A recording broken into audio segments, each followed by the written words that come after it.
నీ దృష్టి సరిగా ఉంటే నీ దేహం అంతా సరిగా ఉంటుంది.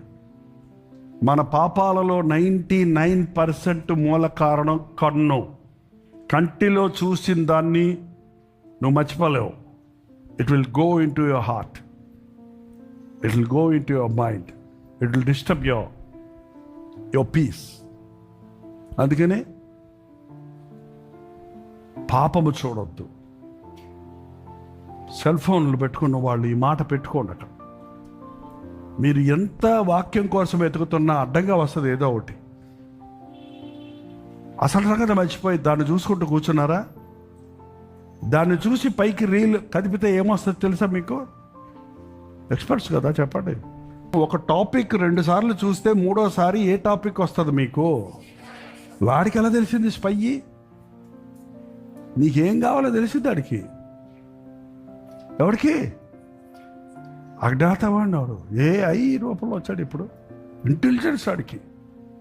సర్పము అన్ని జంతువుల్లో యుక్తి కలిగింది. నిన్ను ఎట్టబరగొట్టాలో చూస్తుంది అంతే. అది చూసావా నీ మనసు పడైపోయింది. అందుకే పాపము మానలేని కడులు కలిగిన వారుగా ఉన్నారనేది బైబిల్లో చూస్తున్నాం.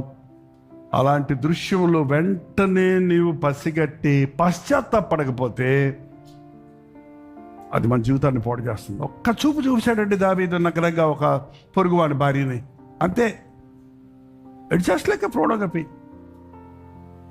ఒక్క నిమిషం చూశాడు, చూడగానే మనసులోకి వచ్చేసింది దుస్తాలంపు. రాజు కాబట్టి తెప్పించుకున్నాడు, పాపం చేశాడు. తను పర్యవేక్షణం ఎంత కీడు అనుభవించాడు తెలుసా?